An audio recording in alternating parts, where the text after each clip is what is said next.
제가 수요 바이브 타임 출애굽기 10:10 탈출에 대해서 첫 번째 시간 갖도록 하겠습니다. 우리가 성경의 구조를 지금 계속해서 보고 있습니다. 율법서, 역사서, 시가서, 선지서. 좀 이제 익숙해졌죠? 예, 많이 익숙해지시고 아직 안 익숙해지셨나? 네, 율법서는 창세기에서부터 신명기까지. 네, 시대를 봐야 된다고 말씀드렸습니다. 성경은 총 12시대로 보는데 구약은 10시대입니다. 첫 번째 시대가 창조시대, 두 번째가 족장시대,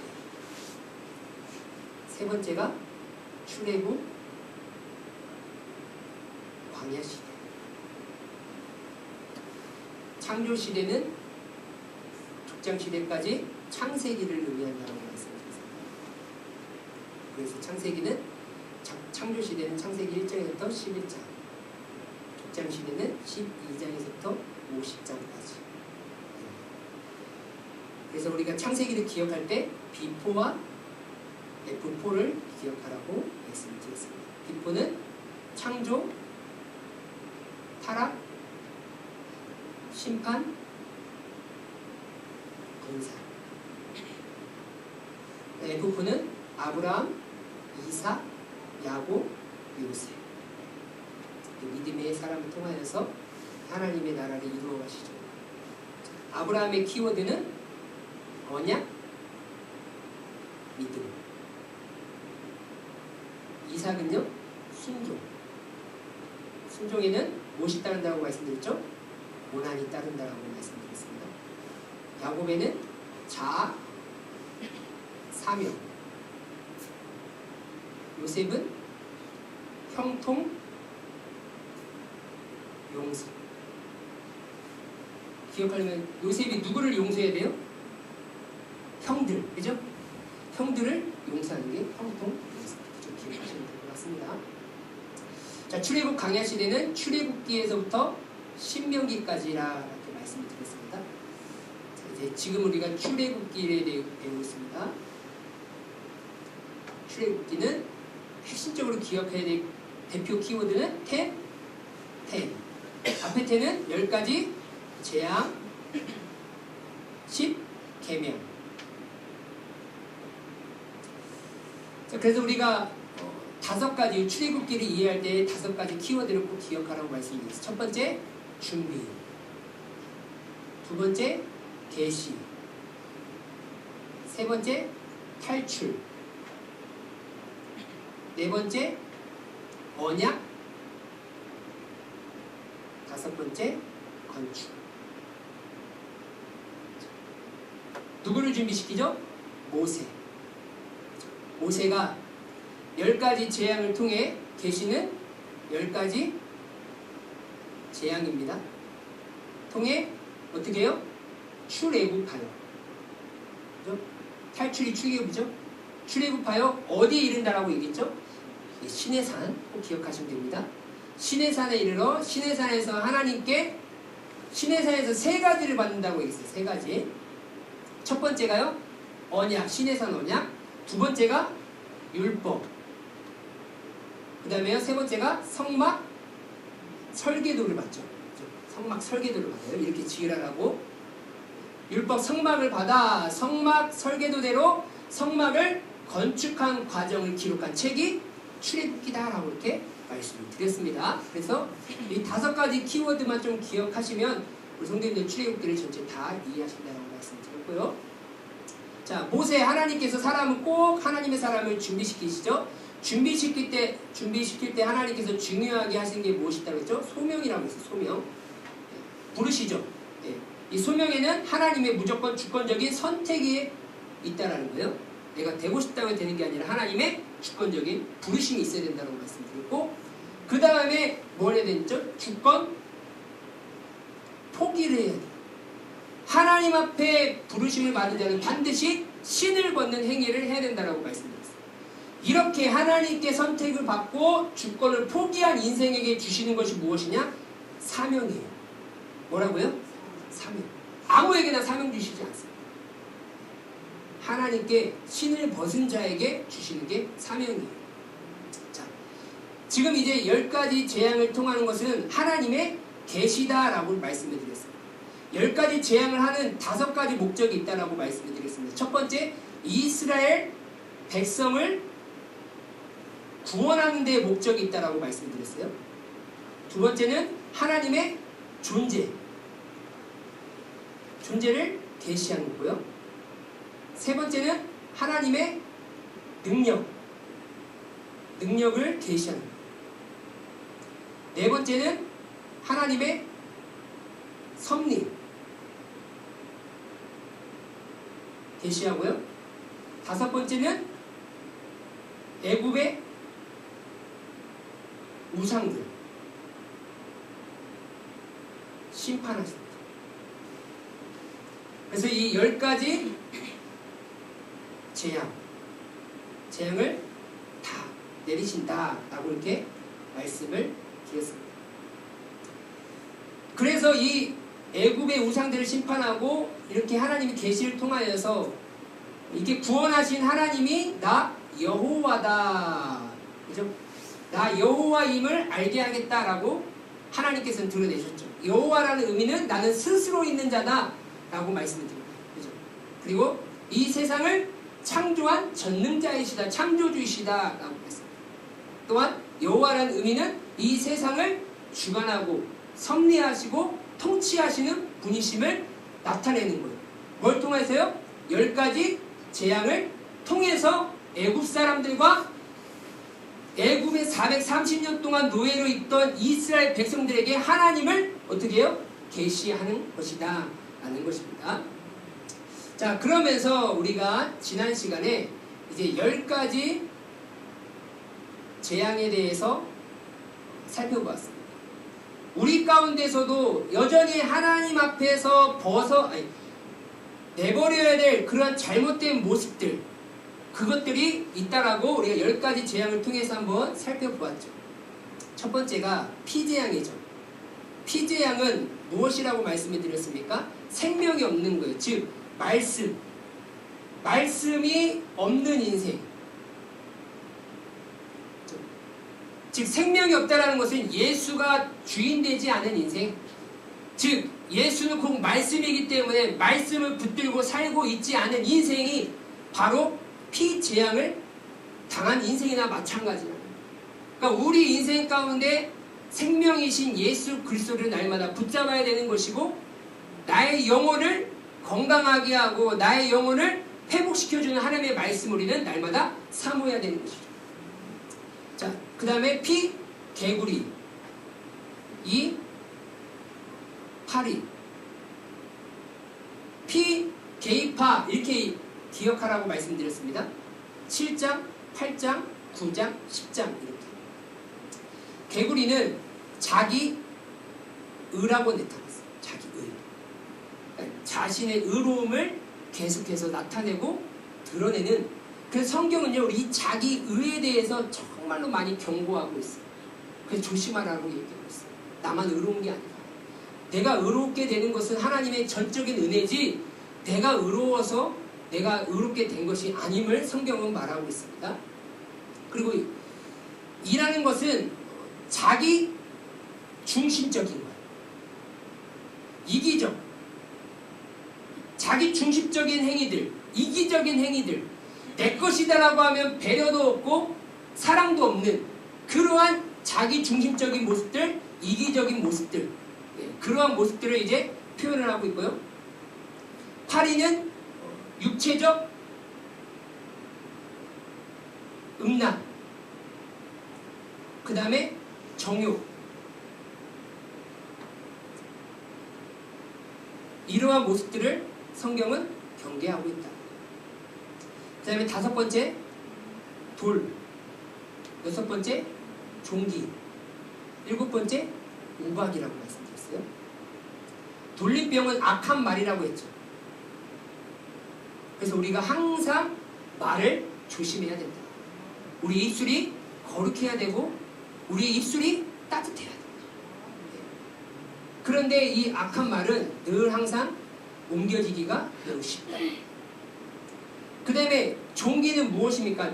내 안에 붙어서 내 자신을 죽이는 거예요. 그래서 뭐라고 말씀드렸죠? 중독이라고 말씀드렸어요. 뭐라고요? 중독. 우리는 예수님께 붙들려 있어야 되는데 세상의 다른 것들이 나한테 붙어 있어서 나를 하나님께로 나아가지 못하도록 하게 만드는 그러한 여러 가지 많은 중독적인 그런 모습들을 다 버려버려야 되는 것이죠. 자, 그 다음에 우박은 무엇입니까? 식어진 사랑, 차가운 사랑. 베드로는 우리가 하나님을 사랑하던 이웃을 사랑하던 뜨겁게 사랑하라고 얘기하고 있는데 어떻게 해요? 사랑이 식었어요. 사랑이 식었다는 것은 무엇입니까? 용서가 사라졌다는 거예요. 용서가 없어요. 이해하고 배려하고 안아주고 덮어주고. 우리가 고린도전서 13장 사랑장에 보면 사랑은 허물을 덮어주고 용서해주고 인내해주고 기다려주는 거잖아요. 그런데 우리의 심령 가운데 사랑이 다 식어버리면 이런 모습이 나타난다라는 거예요. 하나님은 이런 모습이 아니라 내가 예배에 100번 1000번 나오는 것보다도 세상에 나아가서 하나님의 사랑을 전하면서 사랑의 따뜻한 표현을 하는 것을 하나님 더 기뻐하십니다. 여기에 나와서 우리가 예배를 100번 1000번 드렸는데 세상에 나아가서 사랑을 전하지 못한다. 하나님은 그거 의미 없게 본다. 그렇다고 해서 여기 나오는 그 자체가 잘못됐다는 얘기가 무의미하다는 얘기가 아니라 그 정도로 우리가 하나님 앞에 사랑을 전하는 것이 매우 중요하다는 것을 우리는 깨달아야 합니다. 돌종우, 그 다음에 8번째가요 메뚜기, 그 다음에 9번째가 흑암, 피, 계이파, 돌종우, 매흡, 10번째가 장자의 죽음. 자, 메뚜기는 우박이 쓸고 간 곳에 남아있는 것까지 다 쓸어버리는 게 메뚜기 재앙입니다. 그래서 공로주의를 주의하라고 얘기했어요. 나를 드러내고 나를 높이고 내가 했기 때문에 무엇인가 자랑하는 그러한 공로주의를 우리는 조심해야 됩니다. 이것을 성경적으로 말하면 좀 표현하면 좋은 행위로 표현하면 겸손이죠. 그죠? 그리고 나보다 남을 낮게 여기고 나보다 남을 더 존대할 수 있는 그러한 모습인데 뭐예요? 공로주의라는 것은 나를 드러내는 거 계속해서 내가 없으면 안 되고 내가 했기 때문에 내가 드러나야 되는 거고 내 이름이 높아져야 되는 것이고 여러분 교회는 사람이 높아지는 것이 아니라 예수님만이 높아져야 될 줄 믿습니다. 그게 교회예요. 그러니까 우리 교회에도 이 공로주의가 얼마나 많은지 몰라요. 내가 드러나지 않으면 안 된다라는 거예요. 그러니까 교회에 이 공로주의 때문에 분란이 많이 일어납니다. 자, 흑암은 무엇입니까? 영적 맹인이라고 말씀드렸어요. 이 세상을 영적으로 볼 수 있는 눈이 멀어버렸어요. 하나님의 말씀으로 이 세상을 볼 수 있는 눈이 열려야 될 줄 믿습니다. 장자의 죽음은 무엇입니까? 자아가 여전히 살아있다는 거예요. 야곱처럼 자아가 죽어야 되는데 내 자아가 여전히 살아있어요.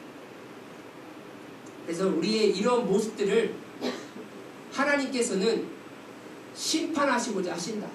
그러면서 하나님이 어떤 분이신지를 내 삶 가운데 드러내 보이시고자 하시는 거예요. 아, 내가 잘못 살았구나. 이러한 모습들을 통하여서 우리는 다시 한번 돌아보면서 하나님의 능력을 인정하고 하나님 앞에 돌아오는 그 길이 내가 살 길임을 깨달아야 하는 줄 믿습니다. 자, 10가지 재앙까지 9가지 재앙을 하고요. 이 10가지 재앙이 무엇입니까? 장자의 죽음이죠. 근데 장자의 죽음에 이르기 전에 하나님께서 이스라엘 백성들에게 요구하신 것이 있어요. 그것이 무엇이냐면 유월절을 지키도록 하나님께서 이제 절기를 정하시기 시작합니다. 이 유월절을 시작부터 그 첫 해로 여기고 그 첫 달 열흘째 10일째 너희들은 양을 골라둬라. 여러분, 그러니까 우리가 하나님 앞에 나올 때요, 하나님은 미리 준비시켜 놓으십니다. 여러분, 우리가 주님 앞에 나올 때 그냥 그냥 가야겠다 그게 아니라 미리부터 하나님은 우리의 마음과 생각과 모든 것들을 다 준비되기를 원하시는 거예요. 그렇잖아요. 우리가 어디 중요한 데 갔는데 그냥 아무런 준비 없다가 급하게 가는 사람 없잖아요. 대부분 미리미리 준비하면서 그날에 어떻게 할까, 무엇을 할까, 어떤 생각을 할까, 무엇을 할까 다 계획하고 준비한 다음에 그 중요한 날을 여기잖아요. 우리가 하나님을 만나러 갈 때 하나님은 우리의 준비를 반드시 보신다는 거예요. 오늘 성경 말씀에 보니까 이렇게 10일에 너희는 양을 고르라는 거예요. 이 6월절을 지내고 난 다음에 이제 장자의 죽음, 마지막 10가지 재앙이 이제 애굽 지역에만 정확하게 딱 일어납니다. 그러면서 이제 6월절을 지킨 다음에 바로 이제 출발해서 이제 탈출이 되는 거예요. 자, 그런데 하나님께서 요구하신 것이 있어요. 탈출이에요. 애굽이라는 세상 가치에서 이 사탄마귀 공중권세가 잡은 이 세상에서 우리가 나와서 하나님의 자녀가 될 수 있는 먼저 그 과정을 하나님께서는 모세에게 요구하셨다는 거예요. 첫 번째 무엇이냐면요, 어린 양을 잡으래요. 뭘 잡으라고요? 어린 양을 잡으라라고 이렇게 얘기하고 있습니다. 자, 너희 어린 양은 흠없고 1년 된 수컷으로 하되 양이나 염소 중에서 취하고 이달 열 나은 날까지 간직하였다가, 그러죠. 근데 언제 취하냐면요, 우리 한번 볼까요? 12장 3절 한번 보세요. 너희는 이스라엘 온 회중에게 말하여 이르나 이달, 그죠? 열흘에 너희 각자가 어린 양을 취할지니, 그죠?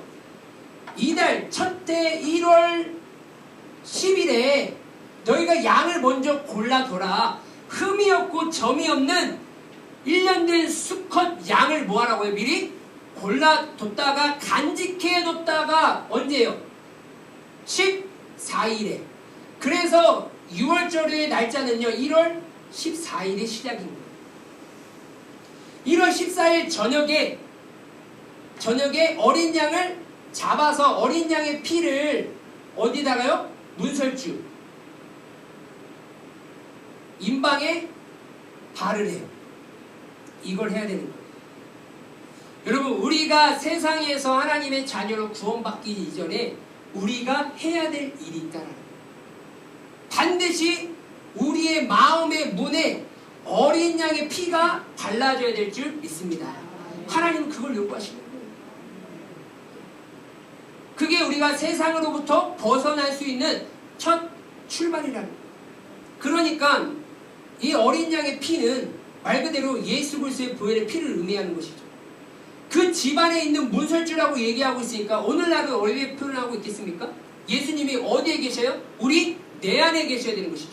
그러니 내 마음의 문에, 내 심령에 어린 양의 보혈의 피가 발라져 있어야 됩니다. 그러니까 오늘날 죽음의 사자가 마지막 때의 심판이 이제 지나가는데 무엇을 보고 지나가는 거예요? 너 교회 다니냐 안 다니냐가 아니에요, 여러분. 우리의 심령에 예수의 피가 묻혀 있으면 죽음의 사자가 지나가는데 없으면 그냥 죽이는 거예요. 심판받는 거예요. 그럼 우리의 구원은 예수의 피에 있는 줄 믿습니다. 여기 교회당에 내가 나왔느냐 안 나왔느냐가 있지 않아요. 내가 얼마나 봉사했느냐 안 했느냐가 있지 않습니다. 그 어떠한 행위에 있지 않습니다. 오직 예수의 피에 있는 줄 믿으시기 바랍니다. 성경은 이렇게 얘기합니다. 세례 요한이, 이튿날 요한이 예수께서 자기에게 나오심을 보고 이르되 보라, 세상 죄를 지고 가는 하나님의 무엇이다고요? 어린 양이로다. 예수께서 건의심을 보고 말하되 보라, 하나님의 어린 양이로다 라고 이렇게 표현을 하고 있습니다. 그러니까 지금 예수님은 성경에서 무엇을 비유하고 있습니까? 어린 양으로 비유하고 있습니다. 그러니까 그 어린 양의 피인 예수의 피가 우리의 심령에 뿌려져야 되는 것이죠. 요한계시록에도 보면 이렇게 말하고 있습니다. 이 사람들은 여자와 더불어 더럽히지 아니하고, 우리가 지난번에 말씀드린 여자라는 것은 무엇을 했습니까? 교회라고 표현을 했습니다. 그러니까 이 사람들은 더불어 더럽히지 아니하고 순결한 자라, 어린 양이 어디로 인도하든지 따라가는 자며 사람 가운데서 속량함을 받아 처음 익은 열매로 하나님과 어린 양에게 속한 자들이니. 14만 4천 명 하나님의 영광에 들어갈 참여할 자들이 누구냐면요, 말 그대로 어린 양이신 예수 그리스도가 인도하든지 어디로 인도하든지 따라가는 자. 그러니까 어디든지 나는 순종하겠습니다라고 따라가는 인생이 예수님의 제자인 것이죠. 사람 가운데서 속량함을 받아 이 세상에서 하나님의 선택을 받아 속량, 예수님의 핏값으로 속량함을 받아 처음 읽은 열매로 하나님과 어린 양에게 속한 자들이다.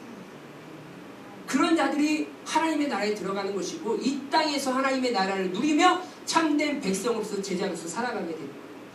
무엇이든지 속된 것이나 가증한 일 또는 거짓말하는 자는 결코 그리로 들어가지 못하되 오직 어린 양의 생명책에 기록된 자들만 들어가리라. 아멘. 누구의 생명책이요? 어린 양의 생명책이요. 어린 양. 그러니까 예수님께서 이름 적어주신 택한 자, 그죠? 예수님께서 택한 자만이 들어갈 수 있는 거예요. 그 택함의 증거는 무엇입니까? 예수의 피예요. 예수의 피. 예수님이 십자가에 죽을 때 나 또한 죽은 인생이 바로 구원받은 것이죠. 그래야 내가 세상에부터 벗어나 하나님을 사랑하고 하나님이 이스라엘 백성들을 볼 때 내 군대, 내 백성이라고 얘기했잖아요. 그러니까 내가 하나님의 군대로서 하나님의 백성으로서 살아갈 수 있는 것은 어린 양으로부터 출발되어집니다. 우리의 심령에 예수 그리스도의 어린 양의 피가 뿌려지길 주님의 이름으로 소망합니다. 자, 그 다음에 그 성경에 보니까 이 어린 양의 피를 문설주의 임방에 발라라 라고 얘기하고 있고 뭘 먹으라고 얘기하면요, 무교병과 쓴나물을 먹으라고 해요. 무교병이라는 것은 누룩이 없는 빵, 떡, 그거를 말하는 것이죠. 자, 성경 말씀 한번 보겠습니다. 출애굽기 12장 8절 말씀. 그 밤에 고기를 불에 구워 무교병과 쓴나물과 아울러 먹되라고 이렇게 말하고 있어요. 여러분, 그러니까 지금 무교병과 쓴나물을 같이 함께 먹어야 되는 거예요. 그런데 무교병은 뭐가 없는 빵이냐면요, 누룩이 없는 빵이라는 거예요. 누룩. 그러니까 하나님께서 뭘 원하시느냐, 너가 어린 양의 피로 씻음받았고 하나님께 의인이라 칭함받은 인생들은 어떠한 삶을 살아야 되냐, 세상에서 거룩한 인생을 살아가야 한다라고 우리에게 요구하고 계십니다. 자, 한번 볼게요. 이 누룩을 성경은 무엇을 의미하고 있는지, 무엇을 표현하고 있는지 한번 보도록 하겠습니다. 마태복음 16장 6절하고 11절 12절 말씀 한번 보겠습니다. 예수께서 이르시되 삼가 바리새인과 사두개인들의 누룩을 주의하라 하시니. 자, 누구의 누룩을 주의하라고요? 사두개인과 바리새인의 누룩을 조심하라 라고 이렇게 얘기하고 있어요. 그러니까 지금 예수님과 제자들이 다른 지역으로 옮기려고 하는데 떡을 준비하지 못했어요. 그랬더니 예수님께서 하신 말씀이 제자들이 우리 먹을 떡이 없어, 빵이 없어 이러고 있을 때 예수님께서 하신 말씀이 야, 삼가 바리새인들과 사두개인들의 누룩을 조심하라 라고 얘기를 해요. 그러자 빵이 없는데요, 떡이 없는데 이렇게 얘기하다가 예수님께서 마지막에 하신 말씀이 이 말씀입니다. 어찌 내 한 말이 떡에 관함이 아닌 줄을 깨닫지 못하느냐. 지금 우리 중에 먹을 만한, 우리의 배고픔을 채워줄 만한 떡이, 빵이 없다고 해서 그게 중요한 것이 아니라 오직 바리새인과 사두개인들의 누룩을 주의하라라고 이렇게 말씀하셨어요. 그러면서 12절에 그제서야 제자들이 떡의 누룩이 아니요 바리새인과 사두개인들의 교훈을 삼가라고 말씀하신 줄을 깨달았다라고 얘기하고 있습니다. 그러니까 지금 이 누룩은 뭘 의미하고 있냐면요, 교훈인 거예요. 교훈은 이들의 가르침이겠죠. 왜? 이들은 종교 지도자들이니까요. 그러니까 이들의 가르침을 조심하라 라고 이렇게 얘기하고 있어요. 그러니까 여러분, 우리가 세상에서 거룩하게 살아가는데 세상의 풍조, 문화, 유행, 여러분 조심하셔야 돼요. 여러분, 구원받은 자들은요, 살아갈 때 내가 이 세상에서 벗어나고 하나님의 자녀로 살아가려면요, 이 세상 유행, 풍조, 문화를 여러분들 조심하셔야 돼요. 지금 얼마나 많은 사람들이 세상의 풍조와 문화와 유행에 휩쓸려서 살아가는지 몰라요. 하나님의 말씀 따라 살아가려고는 하진 않고요, 세상이 이렇게 변하고 변하니까 그것에 따라서만 살아가려고, 변하지 아니하는 진리를 붙들고 살아가려고 하는 자들보다 계속해서 변해져가는 이 세상 풍조 문화에 빠져서 사탄에 휘둘려가는 사람들이 매우 많다는 사실입니다. 사두개인과 바리새인의 교훈을 조심하라라고 얘기하고 있습니다. 자, 그러면서 이 사두개인과 바리새인은 어떤 자라고 성경은 말하냐면요. 자, 사도행전 23장에 보면요. 사도 바울이 그중 일부는 사두개인이요 다른 일부는 바리새인 줄 알고 공회에서 외쳐 이르되 여러분 형제들아 나는 바리새인이요 또 바리새인의 아들이라. 죽은 자의 소망 곧 부활로 말미암아 내가 신문을 받노라. 그 말을 한즉 바리새인과 사두개인 사이에 다툼이 생겨 무리가 나누어지니 이는 사두개인이 뭐가 없고요? 부활도 없고 천사도 없고 영도 없다라고 믿고 있는 자들이 사두개인인 거예요. 그러니까 영적인 것을 전혀 믿지 않는 종교 지도자가 사두개인 한 명인 거예요. 그죠? 이들의 가르침, 잘못된 교훈을 따르지 말아라. 조심해라. 그리고 바리새인은 다 있다라고 믿어요. 그러면 바리새인의 교훈은 따라가야 되는 건가? 그런데 예수님은 성경은 바리새인을 뭐라고 얘기하고 있습니까? 자, 세례 요한도 한번 볼게요. 요한이 많은 바리새인들과 사두개인들이 세례 베푸는 대로 오는 것을 보고 이르되 독사의 자식들 누가 너희를 가르쳐 임박한 진노를 피하라 하니. 자, 세례 요한이 이 둘을 뭐라고 얘기해요? 독사의 자식들. 이 사두개인은 아예 영적인 것을 부활을 믿지도 않는 그러한 자들이고 이 바리새인은 그런 걸 믿는다 할지라도 세례 요한이 보기에 독사의 자식들이에요. 그러면 분명히 우리는 이 바리새인의 교훈을 따라가서는 안 되는 것이죠. 자, 그럼 예수님은 뭐라고 표현하고 있습니까? 화 있을진저 외식하는 서기관들과 바리새인들 잔과 대접의 겉은 깨끗하게 하되 그 안에는 탐욕과 방탕으로 가득하게 하는도다. 눈먼 바리새인이여 너는 먼저 안을 깨끗이 하라. 그리하면 겉도 깨끗하리라. 뱀들아 독사의 새끼들아 너희가 어떻게 지옥의 판결을 피하겠느냐. 예수님은 지금 바리새인의 모습을 어떻게 해요? 외식으로 표현하고 있어요.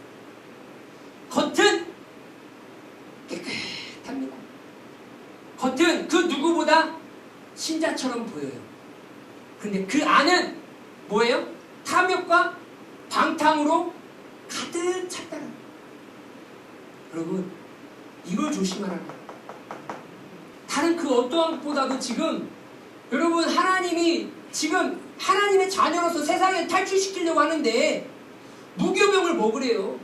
근데 누룩 없는 빵을 먹어야 되는데 누룩은 무엇이냐? 세상 풍조 문화 그리고 이들의 잘못된 교훈, 가르침, 외식을 말한다는 거예요. 그럼 우리가 그러니까 늘 항상 경계하고 조심해야 되는 것이 무엇입니까? 우리의 겉으로만 번지르르하게 나타나는 것이 아니라 내 마음도 내 심령에 먼저 예수 그리스도 어린 양의 피로 정결하게 돼요. 깨끗한 자의 모습으로서 하나님을 겸손히 섬길 수 있는 자가 되어야 된다. 하나님은 그걸 원하시고 계십니다. 여러분 이제 트럼프가 취임을 했죠. 그러면서 이제 트럼프가 이제 예배를 드려요. 예배를 드리는 가운데 이러한 얘기를 합니다. 트럼프가 오늘부로 남성과 여성 단 2가지 성별만 존재한다는 것이 미국 정부의 공식 정책이 될 것입니다. 그래서 그날 바로 사인해버렸어요. 그러면서 이제 예배를 드리는데 거기 성공회 주교가 이제 얘기를 하는 거예요. 주님의 이름으로 우리나라에 두덩 떠는 이들에게 자비를 베풀어 주십시오. 이 대통령이 트럼프가 성별은 남자와 여자밖에 없다라고 이제 사인해버렸잖아요. 그러니까 자비를 베풀어 달래요. 그러면 성경의 주교가 이렇게 민주당이든 공화당이든 무소속 가정에 게이, 레즈비언, 트랜스젠더 자녀가 있고 일부는 목숨의 위협을 느끼고 있습니다. 그 얘기는 무엇이냐? 다양한 정책 폐기를 제고해달라는 요청이에요. 성별은 남자와 여자만 있는 것이 아니라 레즈비언도 있고 게이도 있고 트랜스젠더도 있고 다양한 성이 있습니다. 사회적인 성, 젠더라는 것이 있으니 대통령님 좀 자비를 베풀어 주셔서 이런 자들도 살아갈 수 있도록 해주십시오. 지금 누가요? 성공의 주교가. 여러분 성경은 무엇입니까? LGBTQ가 다 있는 거예요? 성경은 성별이 누구와 뭐만 있어요? 남자와 여자밖에 없어요. 그러니까요, 여러분, 여러 가지 종교인들의 그런 사두개인과 이 바리새인들의 누룩을 조심하셔야 된다니까요. 지금 우리나라에도 성공회가 있잖아요. 이 성공회는요, 이 레즈비언, 게이, 동성애를 합법화시키자라고 주장하는 단체예요, 기독교. 세상이 이렇습니다. 다 누룩 섞여가지고 세상 풍조, 문화, 유행에 다 따라가고 분별하지 못하고 누가 좋은 말만 하면 그냥 다 따라가는 그런 인생들이 많다는 거죠. 여러분 꼭 이 누룩 없는 빵을 드시길 바랍니다. 자, 그 다음에 쓴나물과 함께 먹으라고 얘기하고 있어요. 이 쓴나물. 이 쓴나물은 무엇입니까? 고난을 기억하라. 그럼 이스라엘 백성들에게 있어서 어떤 고난을 기억해야 될까요? 지금 애굽에서 430년 동안 노예로서 살았던 그러한 삶의 고난을 기억하라라는 거예요. 그런데 그러한 노예의 삶에서 이제 예수님의 대속의 은혜로, 성량의 은혜로 너희는 이제 하나님의 노예, 하나님의 자녀가 되는 은혜를 누렸으니 그 은혜를 기억하라라는 얘기죠. 신명기 15장 15절에 보면 너는 애굽 땅에서 종되었던 것과 내 하나님 여호와께서 너를 속량하셨음을 뭐하라고요? 기억하라. 그것으로 말미암아 내가 오늘 이같이 내게 명령하노라라고 얘기했어요. 그러니까 우리의 삶은요, 날마다 뭐하는 인생이 되냐면 기억하는 인생이 되셔야 돼요. 무엇을 기억해야 돼요? 오늘날 우리에게는요, 예수님의 십자가의 고난의 대속의 은혜를 여러분들 기억하시길 바랍니다. 그게 쓴나물을 먹으면서 내가 죽어야 되는데, 내가 고난 당해야 되는데 누가 대신해서 고난을 당하셨어요? 예수님께서. 로마서 6장 17절 18절에 보면 하나님께 감사하리로다. 내가 본래 죄의 종이더니 너희에게 전하여 준 바 교훈의 본을 마음으로 순종하여 죄로부터 해방되어 의에게 종이 되었느니라. 아멘. 하나님께 우리는 감사해야 되는 거예요. 본래 우리 어떤 종이었어요? 죄의 종이었다. 그런데 너희에게 전하여 준 바 교훈의 본을, 그죠? 하나님의 말씀을 마음으로 순종하여 죄로부터 해방이 되어 우리는 이제 의의 종이 되었다. 하나님의 뜻을 따라 살아가는 그러한 삶의 인생이 되었다라고 이렇게 말하고 있는 것이죠. 또 누가복음 22장 14절 15절 말씀에 보면 때가 이름에 예수께서 사도들과 함께 앉으사 이르시되 내가 고난을 받기 전에 너희와 함께 이 유월절 먹기를 원하였노라 라고 얘기하고 있어요. 그럼 지금 예수님께서 이제 죽기 직전에 최후의 만찬을 하십니다. 그러면서 이제 유월절을 지키신 다음에 이제 고난 당하시죠. 고난 받기 전에 우리가 날마다 잊지 말고 기억해야 될 무교병과 함께 쓴나물을 먹어야 되는데 예수님의 십자가의 고난을 날마다 기억하시길 바랍니다. 여러분 우리가 그렇잖아요. 부모님을 생각해도 부모님이 나를 낳아주시고 길러주시고 고생하시고 희생하신 그 은혜만 기억해도 부모님한테 잘못할 수가 없어요.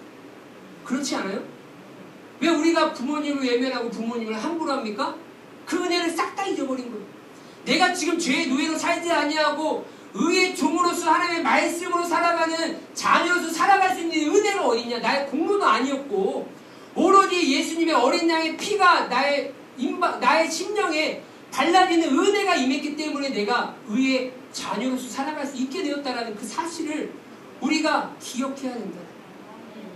그걸 잊어버리는 순간 내 마음대로 살아가는, 매일같이 하나님 원망하고 불평하고 살아가는 것이죠. 여러분 꼭 이스라엘 백성들은 애굽의 고난을 기억해야 되지만 우리는 예수님의 보혈의 은혜, 고난의 은혜를 기억해야 될 줄 믿습니다.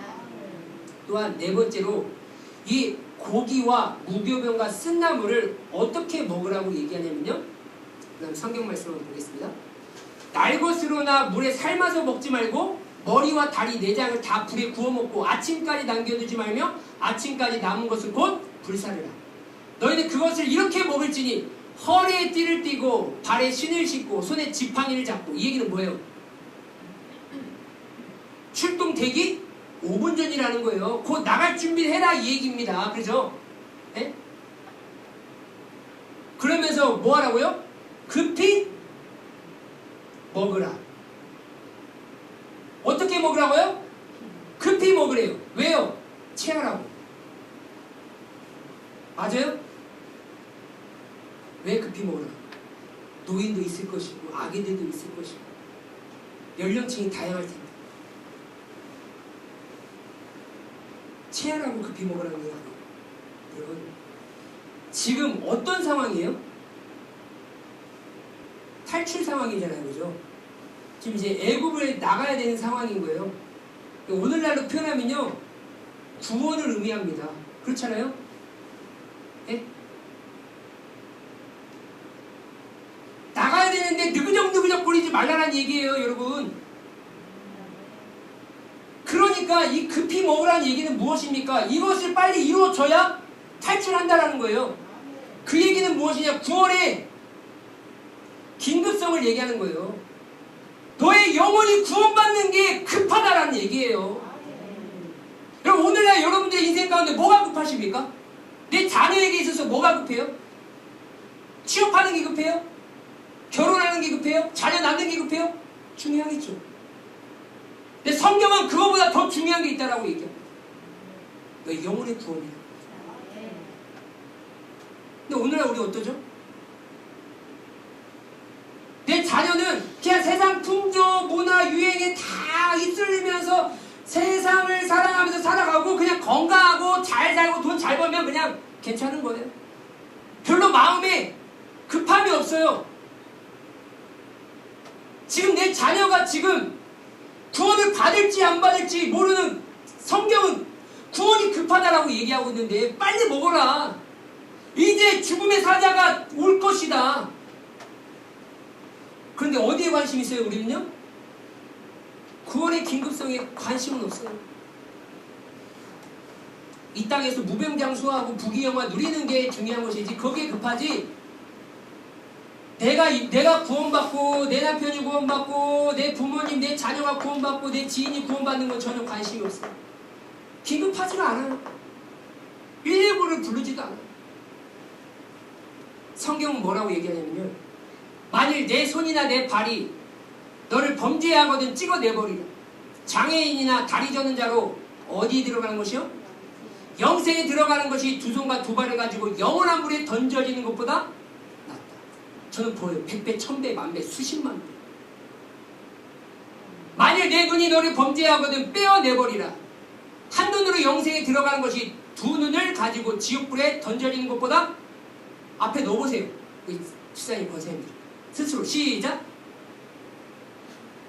넣어보시라는 거예요. 몇 배예요? 몇 배? 2배? 3배? 비교할 수가 없습니다. 할렐루야? 비교할 수가 없어요. 여러분 구원받는 게 나세요? 팔 하나 잘리는 게 나세요?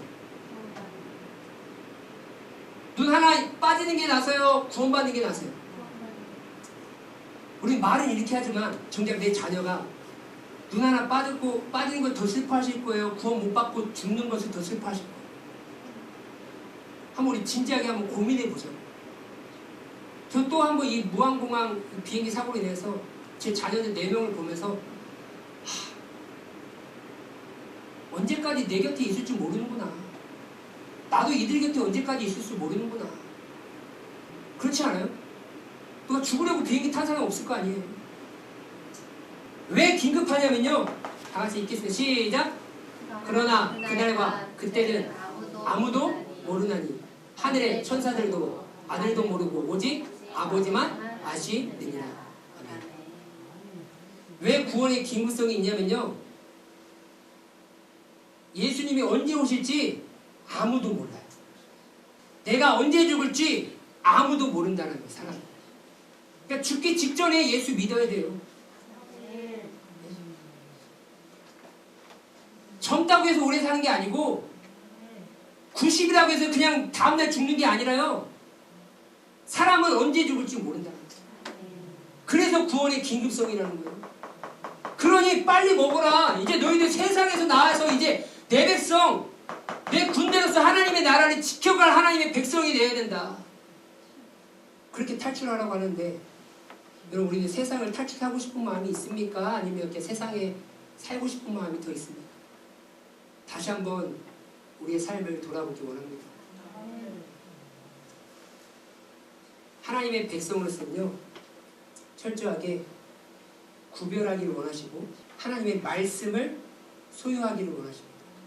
우리를 왜 구원하시냐면 이스라엘 자손에게는 사람에게나 짐승에게나 개 한 마리도 그 혀를 움직이지 아니하리니 여호와께서 애굽 사람과 이스라엘 사이를 구별하는 줄을 너희가 알리라 하셨느니라. 마지막 장자의 죽음 심판 때에 하나님께서는 세상과 어린 양의 피로 문지방에 또한 임방에 피를 바른 그들과 철저하게 구별하신다.